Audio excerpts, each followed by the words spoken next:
Masechet Psachim, traité Psachim, Daf Mem Gimel, feuille numéro 43. Nous sommes à la feuille 42, deux lignes avant la fin de la page. La Mishnah disait, Rabbi Eliezer Omer, Av Tarshite Nashim Vechoule. Rabbi Eliezer dit, également, les produits cosmétiques des femmes sont interdits à Pessah. Tarshite Nashim Salkadatar. La Gemara demande, est-ce que les produits cosmétiques des femmes, tu penses qu'ils sont considérés comme Hametz? Et là, Emma Afti Poulet Nashim. Il faut dire les éléments que les femmes mettent sur leur peau pour s'épiler. Damar Aviouda Amar Rav, Raviouda dit au nom de Rav, Benot Israël chez Guillaume le Pirkan. Les filles d'Israël qui sont arrivées à un moment où elles ont une pilosité. Velo et Guillaume le Shanim, mais elles ne sont pas arrivées encore en âge pour cela. Benot Anim Toflot Otan Bessid. Alors, comme elles ont honte de cela, les filles des pauvres, elles passent sur la peau de la chaux pour s'épiler. Benot Ashirim Toflot Otan Besolet. Et les filles des riches passent dessus de la fleur de farine. Benot Melachim Beshemen Hamor. Les filles des rois passent dessus de l'huile de mort en hébreu. Chez Neymar, comme il est écrit dans le rouleau d'Esther, Shisha Chodashim Beshemen Hamor, que les femmes, avant de rencontrer le roi Ahashverosh, elles devaient recevoir des soins pendant 6 mois avec de l'huile de mort en hébreu. Maï Shemen Hamor, c'est quoi cette huile de mort? Ravuna bar Yirmi Omer Satkat. Ravuna, fils de Yirmi, a dit, il s'agit d'huile de myrrhe en français. Rav Yirmiyah bar Abba Amar, Rav Yirmiyah bar Abba dit, Shemen Zayit, c'est de l'huile d'olive chez Loévi Shalish, dont les olives n'étaient pas encore arrivées au tiers de leur maturité.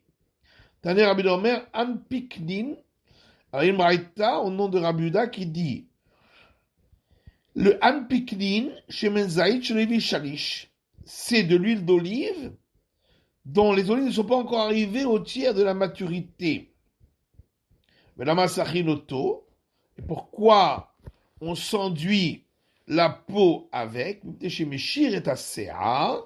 parce que il épile, ou me'aden et abassar, et il permet de rendre la peau luisante.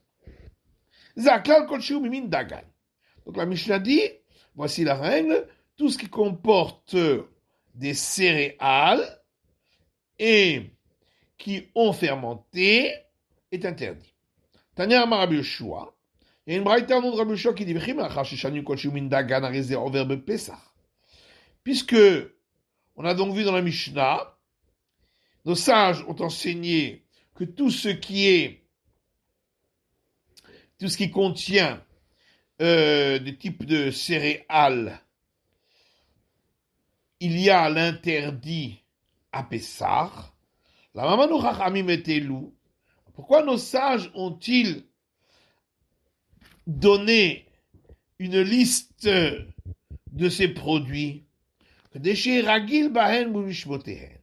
C'est pour que les gens les connaissent, ainsi que leur nom, pour savoir que ce sont des produits interdits à Pessah. Comme une fois, il y avait une personne qui habitait en Israël, Iklar le Bavel, qui est arrivé en Babylonie, avait Bisrabadé, il avait avec lui de la viande. Amarlehu Krivuli Matrilta. Il a dit à des gens de Babylonie, apportez-moi une sauce. Shama de Kamre Krivule Koutach. Il a entendu qu'ils ont dit, apportez-lui du Koutach. Kaman de Shama Koutach, quand il a entendu le mot Koutach, Piresh. Il s'en était écarté, puisque le Koutach contient, comme on l'a vu, du petit lait. Arenou Bazara. Donc la Mishnah dit que tous ces produits-là qui contiennent du Hametz, il y a une interdiction de les consommer, mais il n'y a pas la sanction du retranchement. Mantana, et qui est donc l'auteur de notre Mishnah, de Chametz Dagan Gamur Aledeta Rovert, qui considère que les produits Chametz fermentés qui contiennent donc des céréales et où il s'agit d'une fermentation complète, mais dont le produit fermenté s'est mélangé avec d'autres produits et n'est donc plus visible, comme c'est le cas des 4 premiers produits qui sont mentionnés dans le Mishnah, Venoksha Be'ene, et de même, les produits qui sont du Chametz pur, mais qui n'est pas consommable, comme on a vu les 3 derniers produits rapportés dans notre Mishnah, mais lave. Donc, qui est l'auteur de cet enseignement de notre Mishnah qui dit que c'est passible d'un interdit de la Torah, mais pas de retranchement. Amar Vedamarav, Ravuda dit au nom de Rav, Rabbi Meiri, c'est Rabbi Meir. Netanya, puisqu'on a vu dans une braïta, Seyor.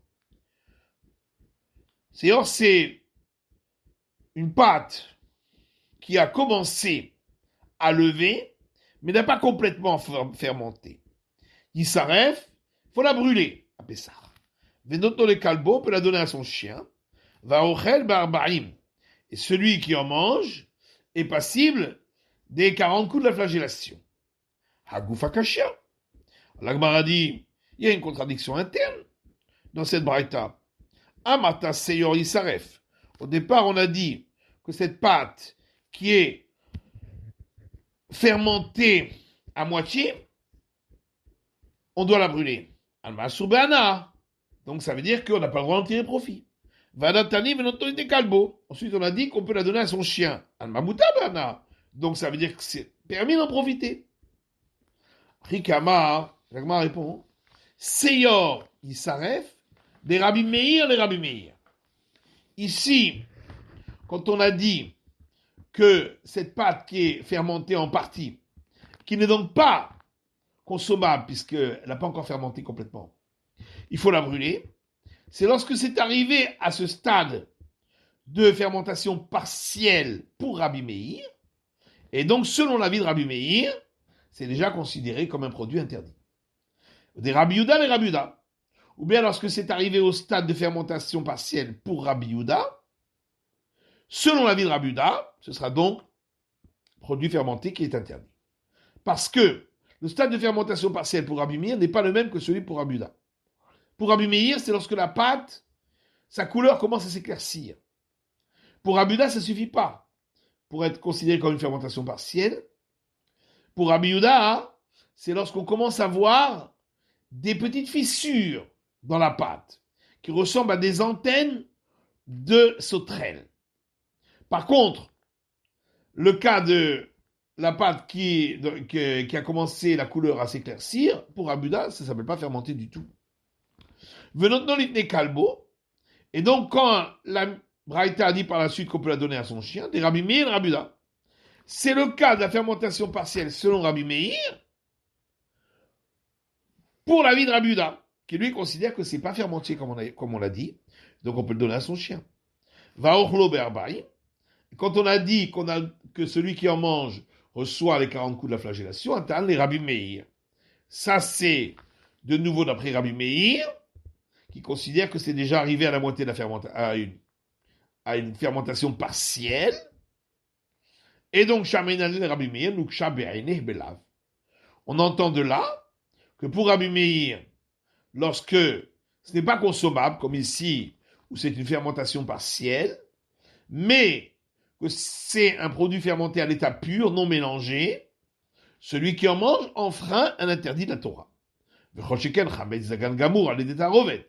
Et donc, à plus forte raison, s'il s'agit d'un produit qui est complètement fermenté, même s'il est mélangé, on enfreindra un interdit de la Torah.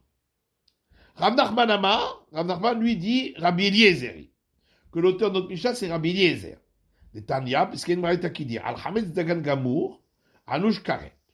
Sur un produit à base de céréales qui a fermenté entièrement et qui est à l'état pur, on est passible du retranchement si on en mange à Pessah. À l'Hérouveau, s'il est mélangé, qu'on ne le reconnaît pas, Belav, c'est un interdit simple de la Torah sans la sanction du retranchement. Divrei Rabbi Eliezer, ça c'est l'avis de Rabbi Eliezer. D'après les sages, si c'est un produit qui est complètement fermenté et qui est pur, on est passible du retranchement, à l'Hérouveau, mais s'il est mélangé, Beloklum, il n'y a aucune sanction. Rabbi Eliezer d'Amar, donc on entend d'ici que d'après Rabbi Eliezer,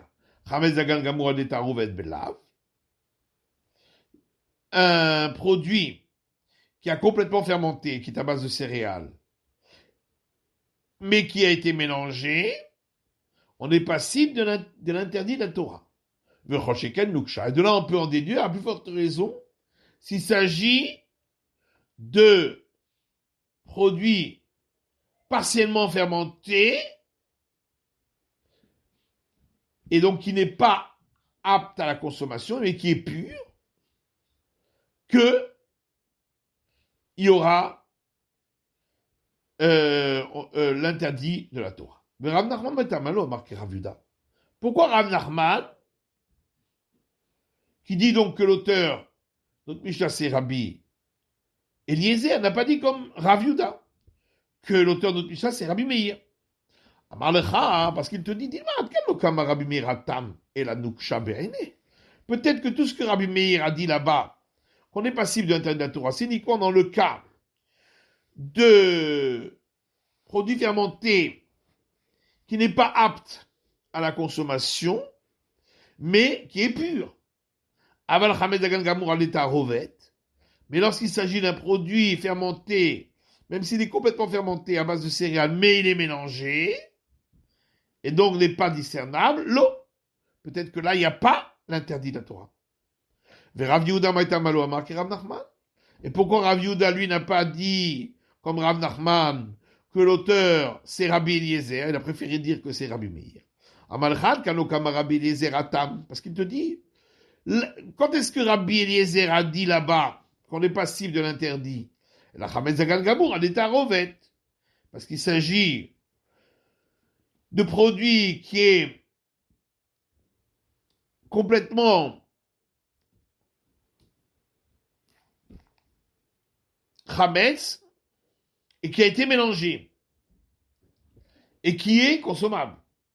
Avanuksha be'ene, mais lorsqu'il s'agit d'un produit qui n'est pas consommable, même s'il est pur, l'eau, peut-être qu'on n'est pas passible de l'interdit de la Torah. Peut-être dans ce cas-là, Rabbi Eliezer ne dirait pas qu'on enfreint l'interdit de la Torah. C'est-à-dire que va-t-il Rav Yuda? Il y a une braïta qui suit l'explication de Rav Yehuda. Parce qu'elle dit comme ça. Il y a un verset qui dit Kol machmetzet lo tochelu. Tout produit fermenté, vous ne mangerez pas. Le rabot kutach habavli.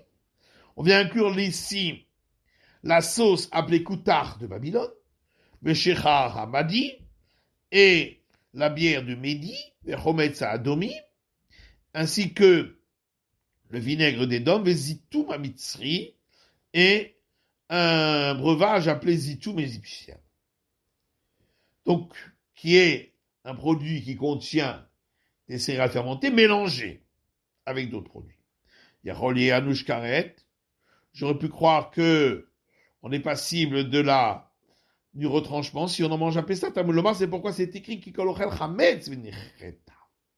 Car tout celui qui mange du produit fermenté sera passible du retranchement. Le Chametz Dagan Gamour Anouch Karet. Donc c'est seulement lorsqu'il s'agit de céréales qui ont fermenté et qui sont à l'état pur, Anouch Karet, qu'on est passible du retranchement. À l'Hérouveau, mais lorsque c'est mélangé, belav. C'est seulement un interdit sans retranchement. Or, qui sait, qui a donc dit que lorsque le Hametz est mélangé, il y a un interdit, la Torah, Rabbi Eliezer, c'est donc Rabbi Eliezer, puisque les sages ne sont pas d'accord avec lui. Ils disent qu'il n'y a pas d'interdit de la Torah. Et donc, l'auteur de cette braïta, c'est bien Rabbi Eliezer, mais il n'a pas rapporté les autres cas de la Mishnah qui parlaient de Hametz qui n'est pas consommable et qui est à l'état pur. Donc de là, on en déduit que d'après Rabbi Eliezer, Hametz qui n'est pas consommable considère que on n'enfreint pas un interdit de la Torah. Rabbi Eliezer, maintenant, d'où Rabbi Eliezer, il a appris que lorsqu'il s'agit de Hametz, céréales fermentées, qui sont mélangées, et donc qui ne sont plus discernables, il y a quand même, on en fera un interdit de la Torah. Dirtiv kol mahmet c'est l'otochelu.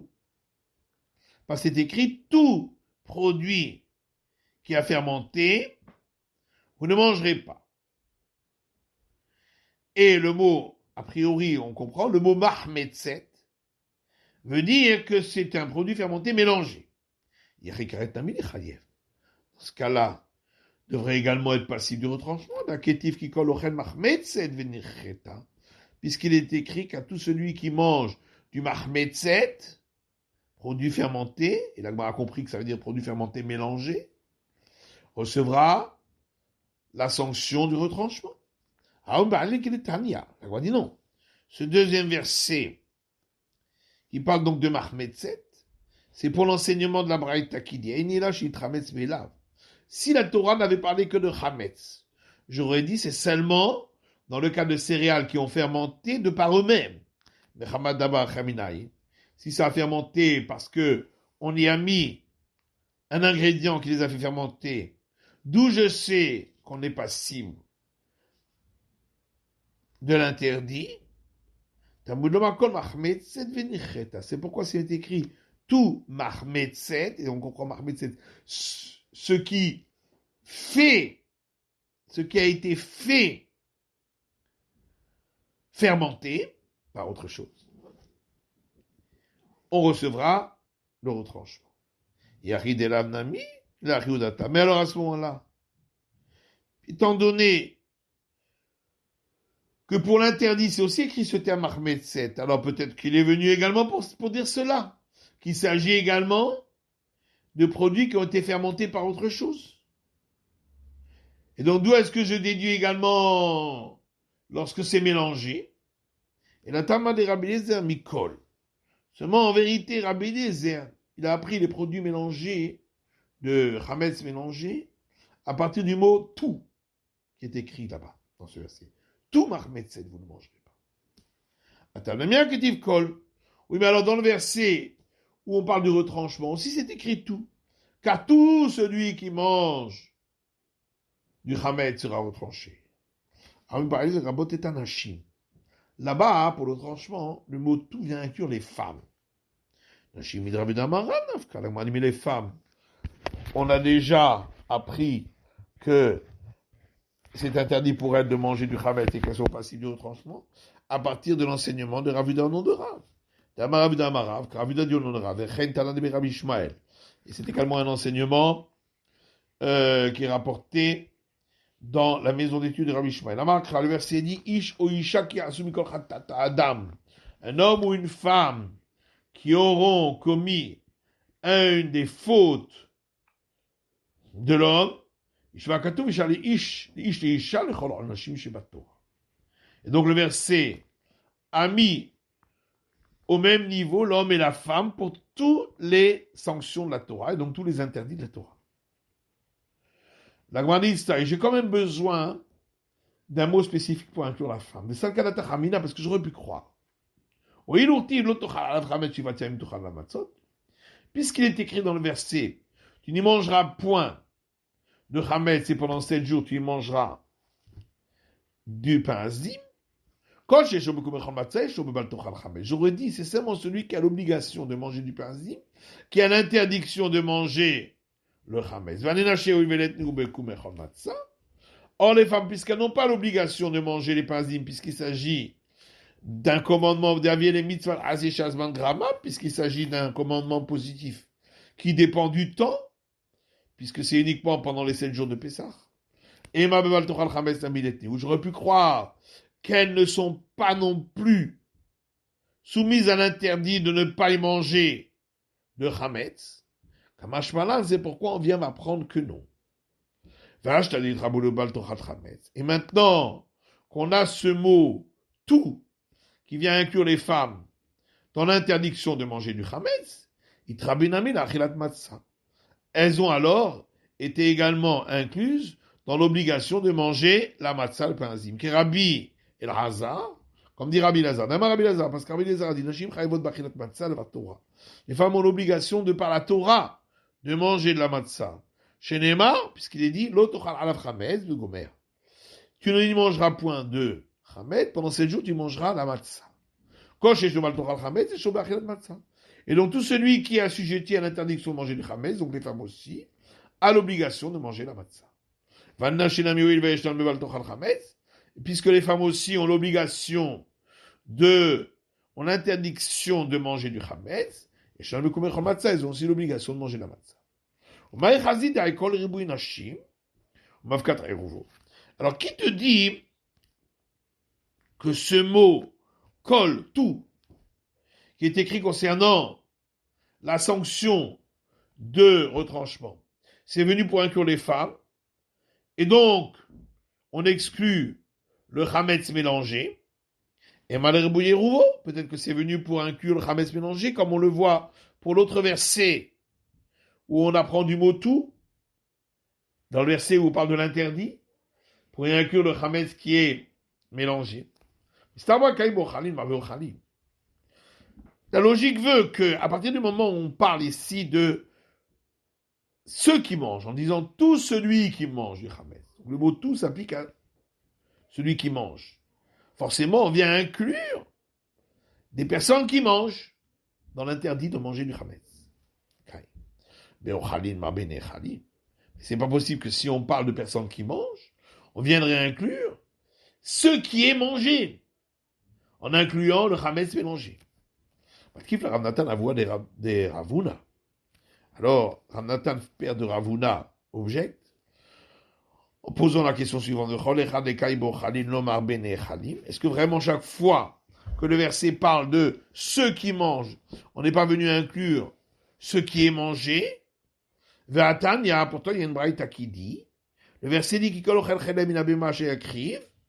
tout celui qui mange de la graisse interdite, des animaux qui peuvent être offerts, sera retranché. De là, je n'apprends que l'interdit pour les graisses interdites d'animaux sans défaut qui peuvent être offerts sur l'autel, chez Raouli Karev, puisqu'on peut les offrir sur l'autel. D'où est-ce que j'inclus également le retranchement pour les graisses interdites des animaux avec défaut qui ont été sanctifiés? C'est pourquoi le verset dit de l'animal domestique, pour inclure également ces animaux qui ont un défaut. Et s'il s'agit de graisse interdite d'un animal profane, d'où je sais qu'on est passif de retranchement, Tamnoma qui colle. Pourquoi le verset dit car tout? Du mot tout, on inclut également les animaux profanes. Or ici, le mot tout s'applique à ceux qui mangent, car tout celui qui mange de la graisse interdite. Et pourtant, il est venu inclure des types de graisses qui sont mangées, puisqu'on vient inclure la graisse de l'animal profane. L'Agmara répond parce que là-bas, il n'y a pas de personnes qui mangent qu'on a besoin d'inclure, puisque tout le monde est inclus. Donc c'est pourquoi forcément c'est venu inclure pour ce qui est mangé. Mais ici, où on peut inclure les personnes qui mangent, c'est-à-dire les femmes. Là, j'ai vu que les Khalim, on ne va pas laisser de côté inclure des personnes qui mangent et préférer inclure ce qui est mangé. Maintenant, d'après les sages qui s'opposent à Rabbi Eliezer et qui considèrent qu'il n'y a pas d'interdit dans le cas de Hametz mélangé. Kol l'odarché. Ça veut donc dire qu'ils n'apprennent pas du fait que le verset a dit le mot tout. Et nanashim manaleu. Mais alors d'où ils apprennent que les femmes n'ont pas le droit de manger le Hametz et qu'elles sont passibles du retranchement, puisqu'on apprend aussi du mot tout dans l'autre verset. Alors l'Agma répond Kol l'odarché. Effectivement, quand c'est écrit le mot tout, il n'en tire aucun enseignement. Qui colle? Mais quand c'est écrit car tout, comme on le voit pour le verset du retranchement, d'archer, là, ils en tirent un enseignement. Rabbi Eliezer, maintenant d'après Rabbi Eliezer, il m'a collé les rabotés tanachim. Pourquoi on ne dirait pas que le mot tout, dans le verset concernant le retranchement, vient inclure les femmes, et qui colle car tout, les rabotés terouvo, viendra inclure le chametz mélangé. Qui colle Rabbi Eliezer au darish.